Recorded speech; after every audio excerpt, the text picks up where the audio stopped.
From F.E. Warren Air Force Base in Cheyenne, Wyoming, this is Missile Minutiae, the official podcast of the 90th Missile Wing and the Wranglers of F.E. Warren.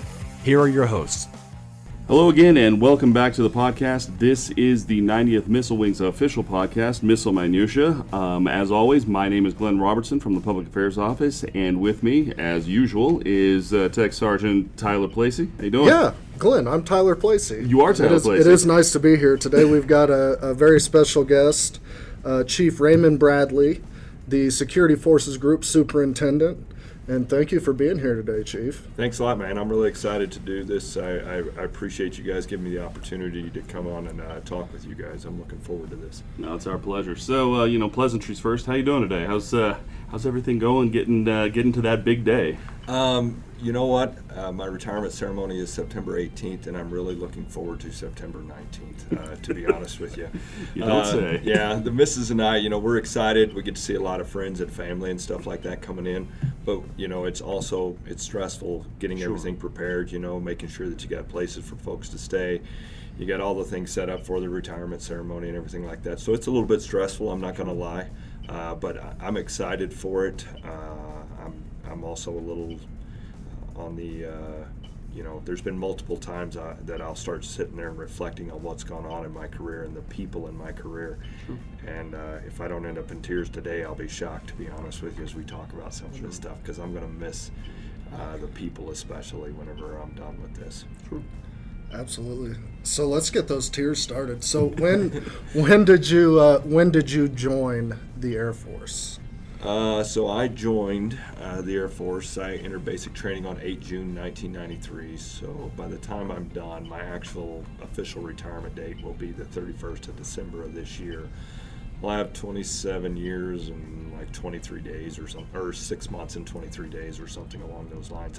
And I only know that because I was filling out my DD Form 214 worksheet yesterday, and that's about what it came out. I was going to say, who's counting? Yeah. Yeah, I wasn't counting, honestly, until I saw that on my worksheet, and I have a weird thing where I remembered stupid things like that for some reason. Sure. For sure. I got to imagine over the course of 27-odd years, you've probably got more than a few stories, more than a few experiences. What would you consider one of your favorite experiences over the last 27 years? So one of my favorite experiences over the last 24 years, and that's one of the 27 years, sorry. You're right, 27 years. Cool, I'm like, oh my God, I'm not listening. No, that was my bad.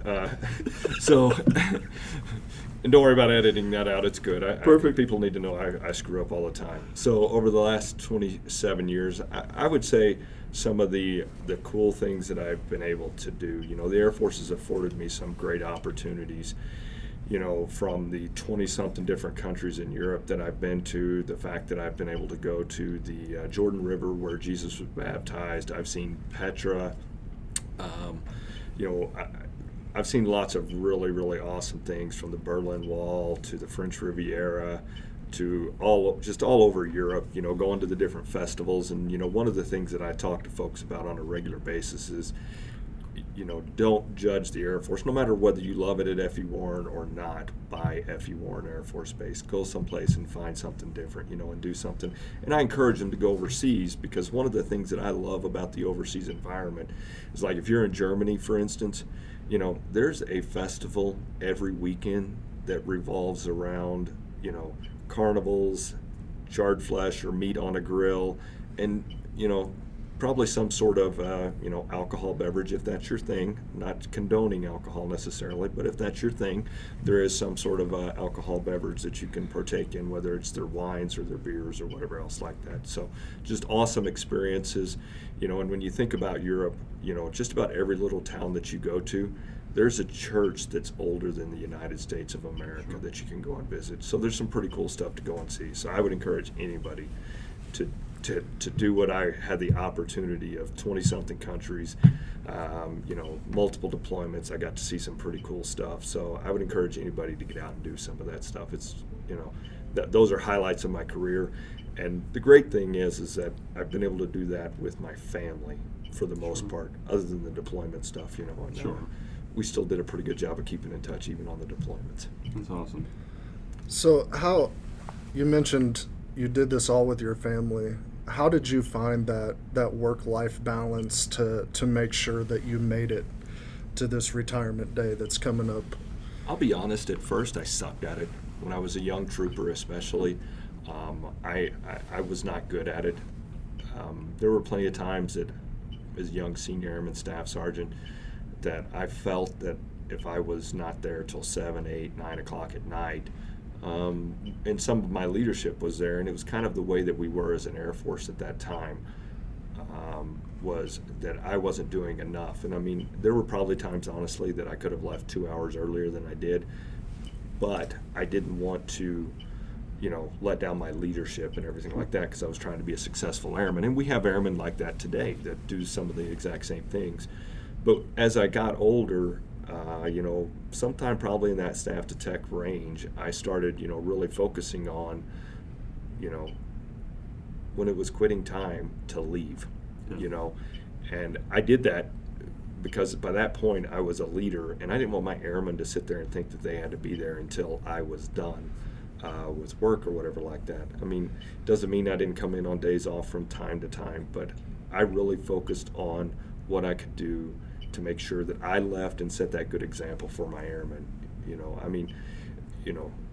I got 1,400-ish airmen that I'm responsible for in the security forces group over here right now, and if I'm here past 5 o'clock in the evening,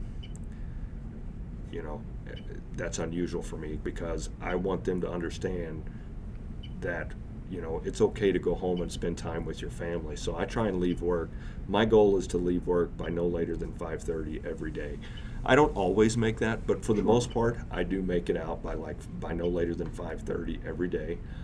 I try and get out of the office and go and eat lunch or do something outside of the office, because I want to be that way. And you guys may have seen me from time to time. The missus and I will actually sit outside of her building over at the wing headquarters, and we'll have lunch just sitting out there in the sunshine during the summertime, just so we get to spend some of that time together. And I think you have to make that time, and one of the things that we do a lot of times in the Air Force is that we make everything an emergency, and if there's always a fire, nothing gets done, to be honest with you, because everything's so important that it must get done. So we're not at war right now, is what I would tell anybody out there. So if you can take off, take off. There may be a time that you're asked to work 18 hours, and then I need you to be able to work 18 hours. But I don't need that out of you every day. I need 8 to 10 hours out of you, sometimes 12 hours, depending on what kind of shift you're in. But I don't need 16 hours out of you a day. That should be the exception, not the rule. I need you to come in, do your job, get as much done as you can during that 8 to 10 hours. Give me a hard 8 to 10 hours, and then go home and be with your family. I think that's important, And the other part of it is my bride is a freaking saint, to be honest with you. The fact that she's put up with this, and different things, and for the spouses, if any of you listen to this, one of the things that I would ask that you do is, it's okay to be mad, but try not to be mad at your spouse. The one thing that my wife was always great about is she would be angry about a situation. She would not be angry that I was held late or I was called in on a day off or something along those lines. She would be mad at the situation. She did not take it out on me. So that's just some advice from a guy who's been married over 25 years to a woman who really is a saint for putting up with me for that long. It certainly takes a special type of person What are you saying? to go through this. I was going to say, somebody who's worked in the wing building and has worked with your wife for an awful long time, at this point 4 years now, I'm going to have to agree with you. Ms. Bradley's a wonderful human. So, kind of got a little sidetracked there, but you were talking about work-life balance. Do you have any other advice that doesn't specifically go to that, to someone coming up, someone just out of tech school, just showing up fresh to F.E. Warren? What kind of advice would you tell someone like that? So I will expound upon this, but if I can tell you to do one thing, learn your job and do your job. That's it at the end of the day. We sometimes get focused on all of these other outside things of what I need to do to be this great professional airman and everything like that. And if you want to be successful in this Air Force, the most important thing you do is your JOB.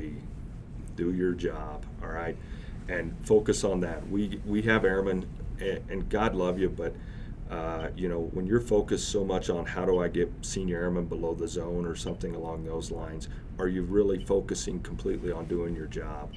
You want to be successful in our Air Force, do your job. That's the most important thing we do. That's for that brand new airman. For an NCO, the thing that I will tell you, and I hope this doesn't come out wrong, is I don't care what you do anymore. I care about how well you lead your team.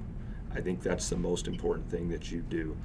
It's not about you, and I would tell you, any senior NCO or NCO, that's the way I feel about it, is that it's not about you. It's how well you're leading your people at this point. So, focus on how you lead and take care of your airmen as an NCO and senior NCO. I think those are really important things.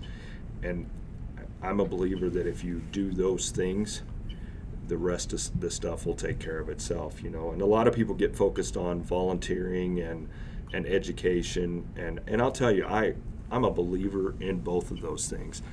I believe volunteering makes you a better airman, but whenever I look and I see this, and I see airmen all the time that they have a spring up their butt, that they volunteer for everything that comes along, and frankly, their peers, me, they all find those people annoying. So find something that you're passionate about and volunteer for that. Because if you look at your EPR, you have 2 lines on your EPR that revolve around whole airman concept. The rest of it is about how well you do your job. And if you got any more than 2 lines of volunteer on your EPR, I question, are you doing your job? Because there should be enough in 365 days that you can fill up an EPR with doing your job. Education, I think education is absolutely important, but I don't want to sit here and say that, go get your, regionally accredited associate's degree so you can be a Chief Master Sergeant in the Air Force, or get your bachelor's degree because, so you can go to OTS. Those are great goals and great things, and I hope that if that's something that you're interested in, that you do it. But if you're like me, at some point you're going to take this uniform off, and I want you to be a better person from a job skill standpoint whenever you exit our Air Force than when you came into our Air Force.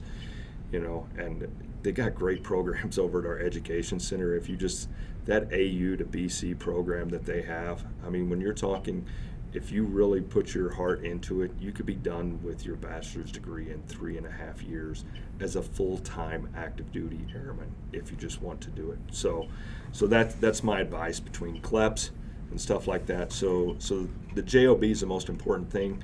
I don't want to sit here and say that it's not important to volunteer, because I think it is. And at F.E. Warren Air Force Base, there is one thing that I will ask you to volunteer for, and that's Frontier Days. That's the only thing I'm going to ask you to say that I need you to volunteer, because that organization gives several $100,000 a year back to this wing to make things better for our airmen. So that's kind of what I got there. So speaking of CFD, Yeah. what is your favorite memory? How many CFDs have you been to first? Probably 8 or 9 total. This is my 3rd time at F.E. Warren. I don't think I've said that, but I started here as Airman Basic Bradley, and I'm in the 90th Security Police Group, and now I'm leaving as the Group Superintendent. But so probably 8 or 9 of them total that I've been a part of, and there's one, honestly, and it was during this time here that I was a part of. 2 of them, well, one of them, honestly, and really I was volunteering for it, and my wife and I were at the concert, and we were pouring beers, but my job was that, whenever I showed up there, they're like, so who's the highest ranking individual here? And everybody that was there was like 25 folks that were there. They all just turn and look at me, and I'm like, all right, that's me. So I got put basically in charge of the entire thing, but really what I ended up doing was I was the ID checker guy. I wasn't pouring beer or taking money or anything along those lines. And, I love just kind of making jokes and having fun with people. So, whenever they would come up and they would show me their IDs or whatever like that, I'd I'd make jokes about them or to them and stuff like that. It's kind of the same way whenever I worked the gates and stuff. So for me, that was just a lot of fun, you know. Another one that was kind of fun was when I was here the last time. So I went to Frontier Days, and we were standing room only. I don't remember what, so we were down in the party zone, and we were there with my mother-in-law and her husband, Pete. And during, it's a funny story. My mother-in-law probably won't like this, but hopefully she won't listen. Maybe she'll listen, I don't know. But what's her email? We'll make sure she... she'll see it. There's no question. I'll make sure she sees it, because if nothing else, I'll share it on my Facebook page. But yeah, so we were down there, and there was, you know, people were having a few drinks and doing what they do down in the party zone. And frankly, my mother-in-law, her husband, my wife, and I, if we had had a beer, we might have had one beer. I don't think we had two. I don't think we'd had anything, to be honest with you, but we might have. But this young girl in front of us was really getting into this show, and ends up she's spilling beer on my mother-in-law, and my wife is like, "Hey, you're spilling beer on my mom," and this lady, and then she's inebriated at this time, so she gets into, you know, I'm ready to, you know, kind of fight and stuff like that. And then my mother-in-law's grabbing the beer and almost pouring it back on the lady, and my wife steps in at this point here like she's about to just go ham on this young lady. And I have to step in between them, and I remember, if you can picture this, because my wife was on my left-hand side, whenever I separated them, I put my hand here, and the other one went like this right here and pushed the other lady out of the way. And then we just kind of moved away and separated ourselves from it. But it was just kind of funny just watching my mother-in-law grab this lady's beer in her hand in a plastic cup, trying to pour it back on her, and my wife jumping in like she's going to come in like she was coming in like a T-Rex dinosaur about to just crush this young lady and everything, and then me having to kind of step in and get everything separated and all that good stuff. So I mean, it's a funny memory. We still make some jokes about it from time to time, sure.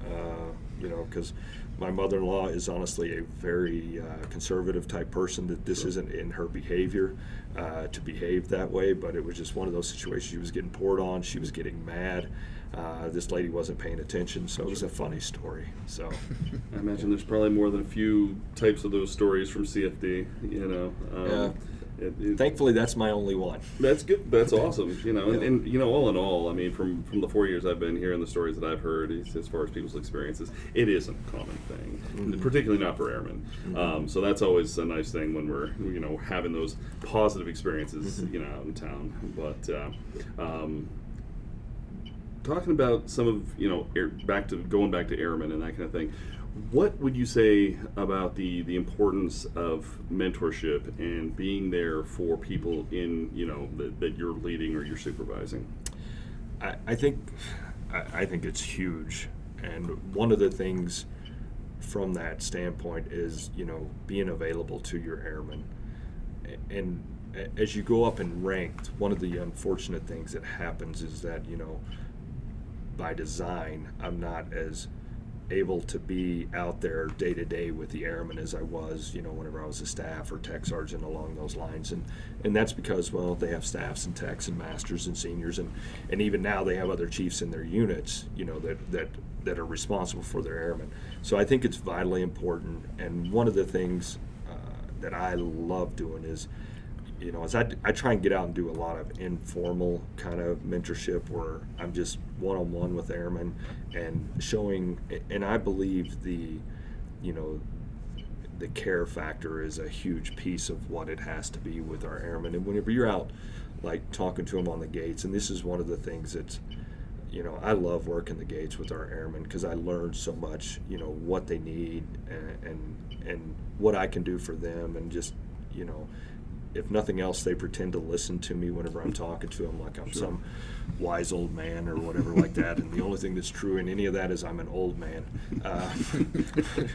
But you know, getting out there and doing that one-on-one kind of FaceTime, and it's funny, as I've, you know, gotten closer to retirement, there's been multiple times as I've come through the gate that some airman has said, "When are you retiring, Chief? We miss you, Chief. We're going to miss you. I miss the times that you come out and visit, you know, with us on the gates and stuff." And I think those things really matter from a mentorship standpoint, and that showing that you're not too good to come out and work a gate or something along those lines. I think that's important to our airmen to know that. And whenever I sit and talk with my NCOs and my senior NCOs, one of the things that I do talk to them about is never be good to pull a post. You know, and I probably more than just them, but several of them have definitely heard me say that. You know, because I've worked, you know, our maintenance support team duties. You know, there was a time that former wing commander here, Colonel Kravitsky, he came out on a post visit to a convoy site, and as he shows up there, you know, he's looking and he's like, and he tells it like this here. This is kind of the way he tells the story, but he's like, Jesus, that's the oldest airman I have ever seen. As he's walking up, and then as he gets closer, he recognizes it's me, and I salute him. I say, "Sir, Chief Bradley reports. You know, whatever my call sign was, all secure, prepared for inspection. You request a post briefing." And thankfully, he did not, because I had not learned my post briefing yet. I was reading through it all morning because I was like, I'm not going to be that guy that can't give a post briefing. And he showed up before I had a chance to do it, you know. But I was out there, you know. So, and frankly, most folks, you know, out in the field would say that that's one of our, you know, least favorable places to work is one of those, you know, maintenance support teams or camper teams, you know. And, you know, he came out there and he gave me a hard time, of course, for it. But, you know, but it's just, for me, those opportunities to do things like that, you know, where I can learn from the airmen what their job is. Because I always tell them, even though I probably have a pretty good idea since I've been here 3 times on what their job is, but I always say, hey, I'm the dumbest airman you've ever met. I need you to teach me how to do this job, you know, and that's kind of the role that I give those airmen, you know, whenever I'm out there doing it. Whether it was riding on a convoy, I pulled an alert for TRF, and I remember the senior that was in charge of TRF at the time, one of the staff sergeants came up to him and goes, "Hey, senior, is a chief going to be able to do some of these things and everything like that?" You know, because, you know, the goal for them, I think, was to smoke the chief. And they did a pretty good job, I'm not going to lie. But I was able to keep up with them pretty good, you know, whenever we were out doing small unit tactics across the field and assaulting through a launch facility and different things like that with all our gear on, you know, and getting called in the middle of the night to come out and run through the shoot house and stuff, you know. Those things, and when you get to hang out with the airmen and do those things like that right there, you know, I think are important, you know, and one of the things for me, especially where I'm at, you know, my body's not the same as it was, say, 20 years ago, but I think, and I hope that my airmen appreciate that while I may not be the fastest guy or the strongest guy or the best tactical guy or whatever like that anymore, what they appreciate is that I'm there. You know, whenever we were up at Guernsey a little while ago with me and the boss, we were doing the advanced tactics course. They have this final ruck, and they got this, and it's only a 4-mile ruck, but there's this hill at the end of it that's really, it's a tough hill, you know. But I was there. I didn't finish first. I think the boss finished second, honestly, but or maybe he finished first, but he was first or second. But but we're sitting here and we're running with these guys, and there's and frankly, there was a few that I passed. Most of them were from Minot, and as I'd pass them, I would make the joke and say, 5,000 feet sucks, doesn't it? You know, because they're used to being a little bit lower in elevation. So, you know, as I'd pass them, I'd say, man, 5,000 feet sucks, doesn't it? You know, and this hill at the end of it, I sit there and I said, did you guys name this hill after me? Because that hill is tough as hell, you know.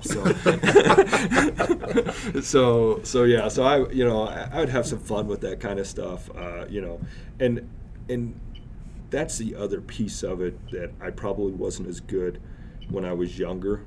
From a mentorship standpoint, is showing people how to have fun, you know, and making the job fun, because I try and laugh and joke all the time at work. I want people to do that and understand that while we have a deadly serious mission here at F.E. Warren, there is no question about that, you know, with our job being to put warheads on foreheads with some bone chips and pink mist going along with it. That's our job here at F.E. Warren. So it's a deadly serious job, but it doesn't mean you can't have fun with the job.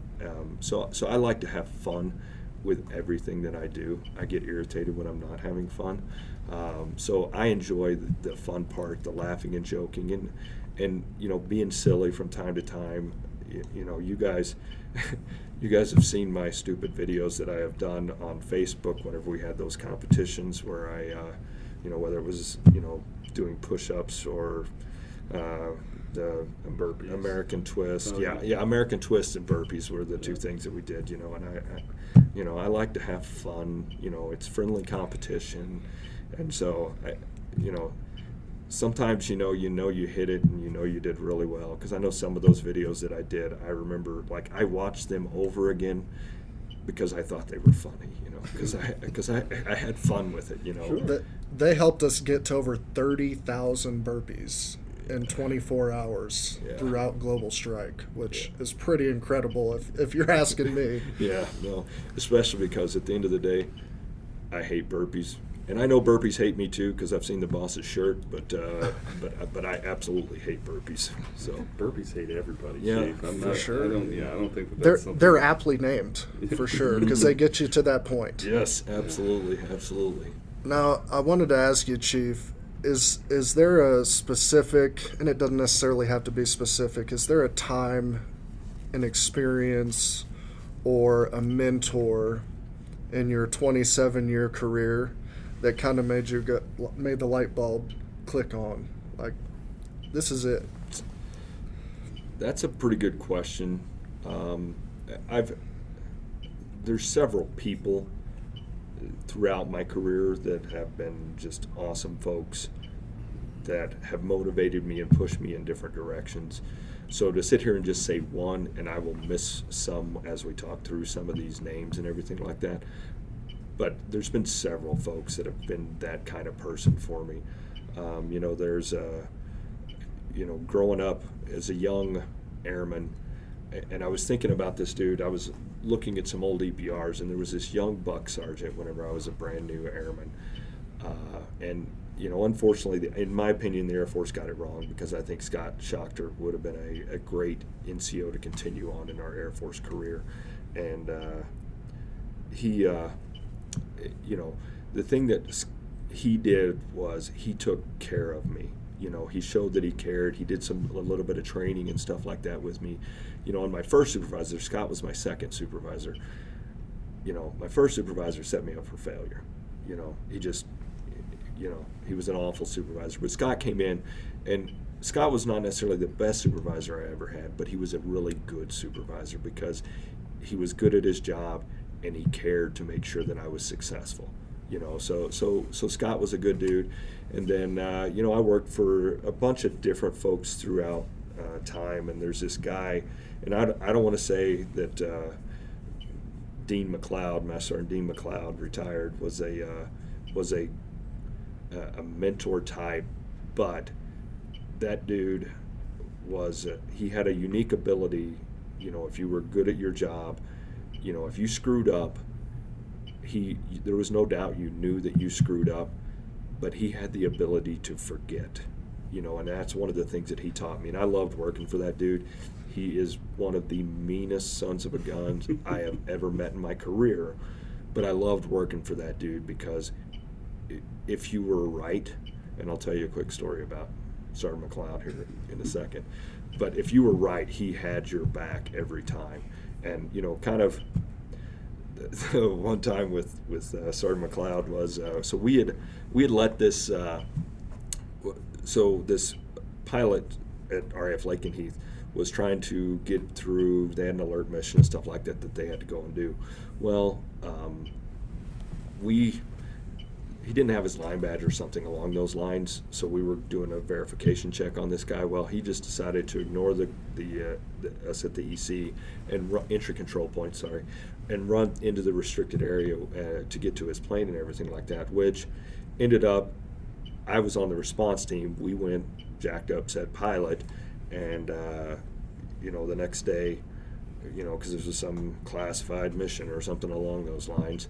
And the next day, we're in the commander's office, and the commander said, Sergeant McLeod, I need you to understand that this was a different kind of mission. It was a classified mission they were going on, and that sometimes we need to allow these things to happen.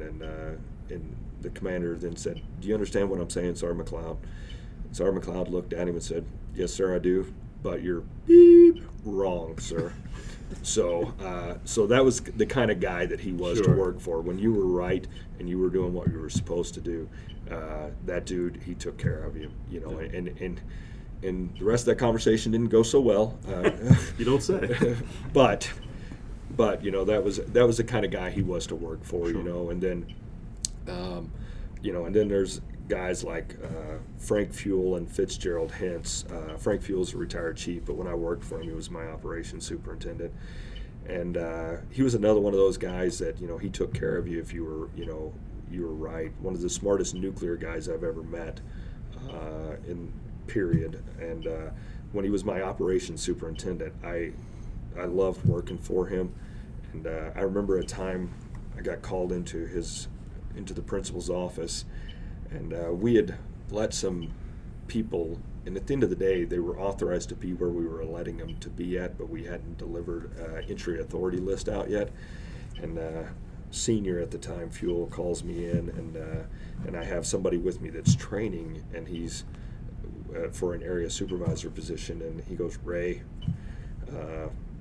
I need you to fix this," and he's kind of doing it in a very calm way, and I'm like, "Roger that, senior, gotcha, I'm going to go fix this."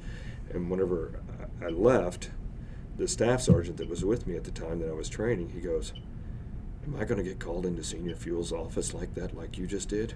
Because he thought this was the biggest butt chewing he'd ever seen, kind of a thing. And I'm like, "No, I don't think he'll call you. He'll call me if there's a problem like this again," because I was a flight chief at the time too. So I said, "He's not going to call you in for that kind of stuff. He's going to call me in for those kind of things. So you don't have to worry about that." He's like, "Oh, thank God," kind of a thing. But the thing that I loved about Senior Fuel at the time was just how he taught me a little bit about how you can catch more flies with honey than you can with vinegar. And I saw how he did that with folks, and people would do things not because he was Senior Master Sergeant Fuel, but because he was Frank.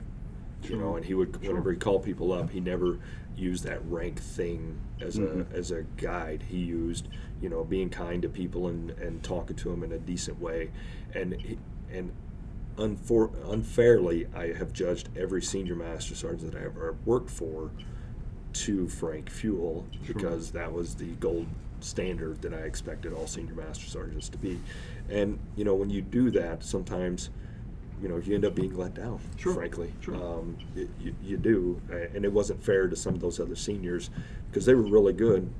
He was just exceptional. And then the other one, Fitzgerald Hintz, he was a guy, and I only worked for this dude like 6 months, but he's a great dude. I worked for him, and he was a great chief while I was deployed, and he pushed me to go and be a first sergeant because he thought I would be good at it, because he felt like I had this kind of thing to care for airmen and stuff like that. And hopefully I didn't suck at that when I went and did the first sergeant gig. But the true measure of that chief was whenever I was at Barksdale before I PCS'd here, and I get an email saying, hey Ray, my nephew is in your unit and he's not showing up on the global anymore. And I said, well, the one thing I knew about this guy was this is a phone call, not an email conversation. And I called him up, and this is a mentor of mine, a guy that I look up to, and he was retired at the time, or is retired at the time from the Air Force. But I called him up and I said, hey, Chief, I got some bad news for you. And this, if you taught me anything, is this is a conversation, not an email. And I told him, I said, look, this guy had some character issues, and we've kicked him out of the Air Force. And I'm like, what is he going to do here, And the way that the class that he handled that, whenever he said, he was like, thank you, Ray. I appreciate your honesty. I trust your judgment, and I was worried about some of these things already with this young man and everything, and just the way he handled that, and he trusted my judgment and everything like that. It was just, I was like, wow. And then it turned into a mentoring session where he sat there and mentored me on nothing about this situation, but just Air Force life in general, you know, and, you know, what to do, what to expect, and, you know, and how well he thought, how much, we may have to edit this piece. No, I'm just kidding.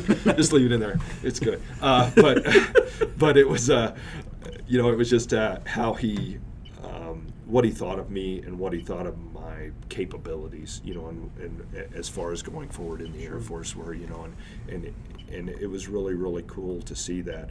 And it was really funny. One of my tech sergeants that came here, that's here now, he had worked with Chief Hentz down in San Antonio, and Chief Hentz told him to make sure he looked me up and everything like that. And it was just kind of a cool story, you know, and hopefully I didn't, you know, let that tech sergeant down. I don't think I did, but, you know, just good stuff right there. So those are a few mentors, you know, and I got one other who's also my best friend, a guy named George Miller, and, you know, he was a guy that was fun to work with, and, you know, and he'll be here for my retirement ceremony, but he was just a good dude, and he carried the water better than anybody I've ever seen. Whenever, you know, he didn't agree with something, whenever he stood in front of that flight,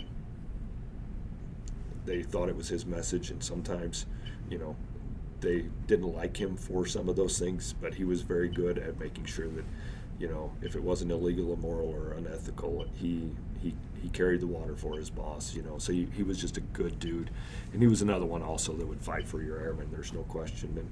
And I've heard stories about him behind closed doors fighting for people like me and others, that people were like, the conversation between him and a chief did not go, you know, he was very vocal in his opinions, and people could hear him down the hallway. So I've known some people like that.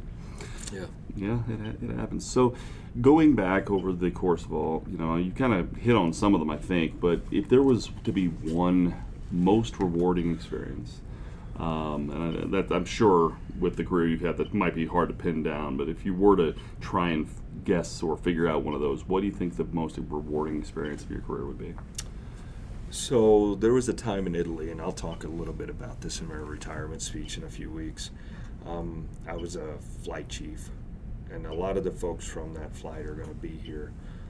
And the team was so fun, and they bought into the stuff that I was, you know, saying. And, you know, a lot of times they talk about when you got like 90 folks, you know, it's really hard to get to what you would call, you know, that forming, norming, performing, storming, all those different things that you got, you know.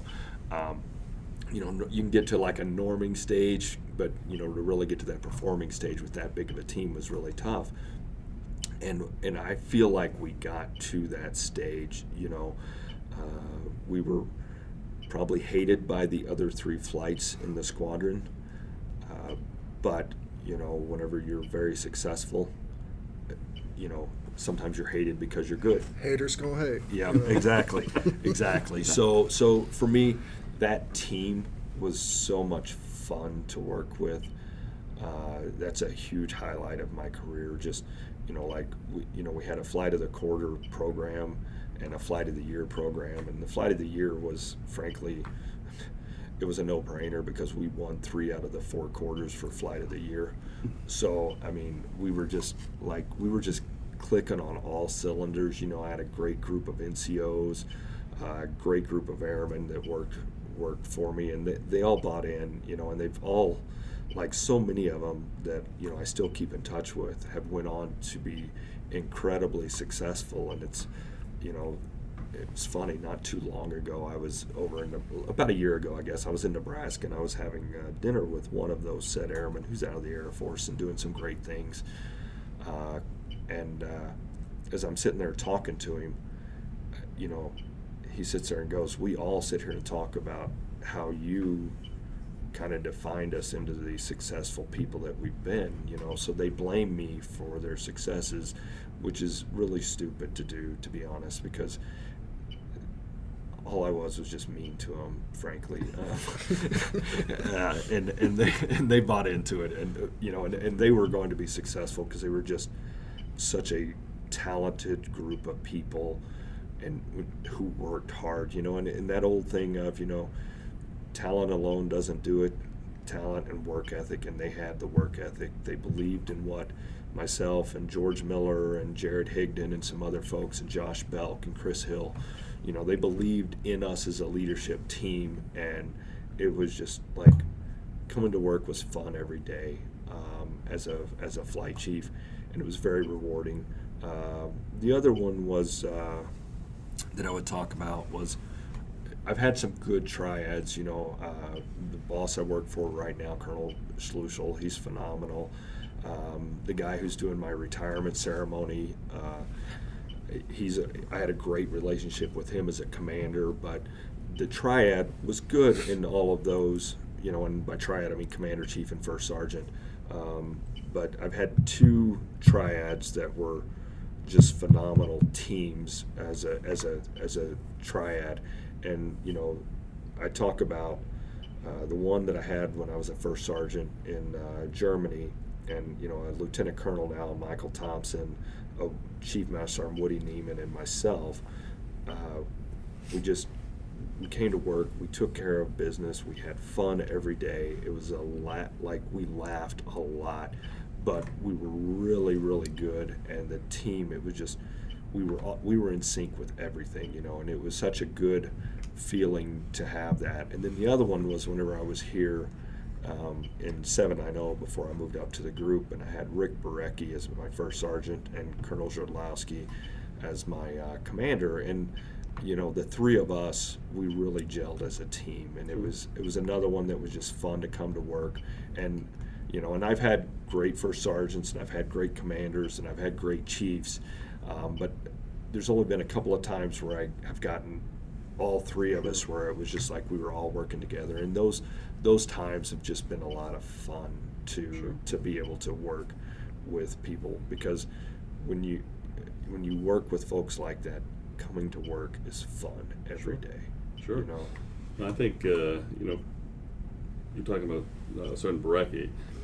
That guy was one of the most intense dudes I have ever met. Yep. And he was always fun at the award ceremonies. He was a lot. He was.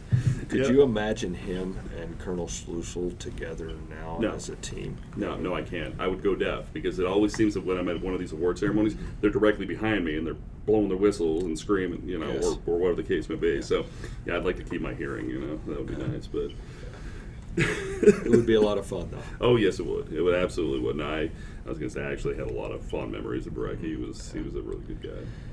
Yeah, him and I, we actually communicate probably every other month or so. Cool. We'll send a note back and everything like that, and I'm excited. I can't wait till November, December, whenever chief results come out, because I think his name will be on the list. Here's hoping. That'd be awesome. Yeah, very deserving young man, so I'm excited. For sure. I'm sure we could talk all day about your career and your experiences, and I've enjoyed what we've heard so far. Mm-hmm.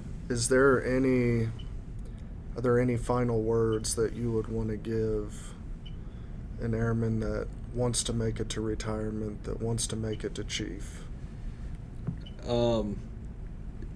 Yes, actually. There's a couple of things, and I will tell you, we talked about some of it in the beginning. Do your job, know your job. But the other thing is, when you get an opportunity, take advantage of that opportunity. There are plenty of things that I've been asked to do in the Air Force that were not in my comfort zone. And I stepped out and I did those, and I did those well. In First Sergeant, whenever I was growing up, like I've talked to plenty of First Sergeants who would say that being a First Sergeant was, they always wanted to be a First Sergeant. I didn't always want to be a First Sergeant. I had two chiefs who kind of pushed me that way, and I am so glad they did, because they made me that experience as a first sergeant. I knew within a month that I made the right decision, because I loved being a first sergeant. 6.5 years I did that gig, and I absolutely loved being a first sergeant. So they got me out of my comfort zone as a first, going and doing that, because I was a really good defender. I loved being a defender, and those two chiefs pushed me to be a first sergeant. So whenever I went and did that, that was outside of my comfort zone. And it probably, in the big scheme of things, it slowed me down on promotions to senior, and probably to chief as well. But what it did was it made me a better chief at this point right here, because I learned so much about, there are other ways than, defending the crap out of stuff, because we defended the crap out of stuff. There are ways to do things besides, the defender way. And that was a huge thing. And then I learned a lot about, the helping agencies and what they can do to help my airmen and support my airmen. So I really enjoyed that piece of it. I grew as a senior NCO in my time as a first sergeant. So I would encourage you to step out of your comfort zone and do something different for a short period of time, whether that's DSD or something along those lines. So do something that's a little bit different, that's outside of your comfort zone, and I think you'll find that those things like that, they make you a better, well-rounded airman, and do those kind of things, and not just in the Air Force. Do those things outside of the Air Force too, and like, if you don't think you would like whitewater rafting, you should go give it a try. All right, I've done it only one time, and I'd love to do it again, but it was so much fun. I grew up in Oklahoma and Missouri. We didn't have snow to go skiing and stuff like that. I've been up in the mountains and done those things. I have a good time doing those things. Get out and do something that's a little bit different, that's outside your comfort zone, and have some fun with it, whether it's in your professional life or in your personal life. Those things make you a better airman, but at the end of the day, it comes down to doing your job. Whether you're as an airman, you're learning your job. As an NCO, you're molding those airmen and still learning your job as well, but you're molding those airmen and how well you lead those airmen. Those are the things that really, really matter. And if you do those things well, then you take care of those little other checkmark things that you have to do, like getting an associate's degree from a regionally accredited school, which CCAF is a regionally accredited school. Those little things like that are what I would tell you is, do those little things, but, do your job is the most important thing. And kind of my last thing is, for your NCOs and senior NCOs out there, as I've went through my career, the thing that I remember being said about me whenever I joined the Air Force was I was different. And when I was an NCO, guess what I said about my airmen? They're different. And then as I went up to senior NCO, I started saying my NCOs and my airmen, they're different, and what I'm saying is, like, I'm like 6 generations into this now as far as an Air Force goes. So I'm like a great grandpa or something like that to the airmen that come in. But, they're different. There's no question that they're different. And our job as leaders is to understand how to lead and motivate them. And my advice for you on that, and I talked about we're not at war right now, is to take the time to explain the why to them now. They just want to know why. I heard on a radio one time talking to somebody about this, talking to this younger kid. These folks were about my age, and they were talking to this young man who's probably 25, and it was, hey, if you were in the Army and they told you to go storm this castle, was the example that they give, even though we don't storm castles, so to speak, anymore. But would you storm the castle? Would you ask, why do I need to storm the castle? Or would you not do it? And he just said, I'd ask why. Our airmen want to know why they need to storm the castle. So give them the why when it doesn't matter, That way when it does and you have to tell them to go take that hill or take that castle, that they trust you at that time, and then they go and they take that castle without question because they know that it matters, because they understand that you wouldn't send them into a situation that it doesn't matter. So that's my 2 cents, and probably only worth a penny. So thank you all very much. Well said, Chief. Thank you. Well, Chief, thank you for being here. We definitely appreciate the time to come out and give us a couple of your life lessons, and congratulations on your upcoming retirement. Thank you. You're very welcome. And Sergeant Pledge, you got anything? Another thanks. I learned a lot sitting here listening to the stories and learned a lot about mentorship, and I'm certain that I will take that moving forward.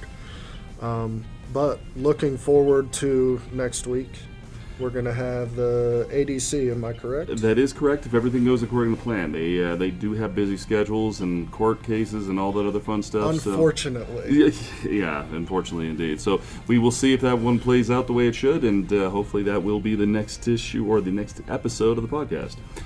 Folks, thank you so much for listening, and we will see you next time. Take care. That's the way No.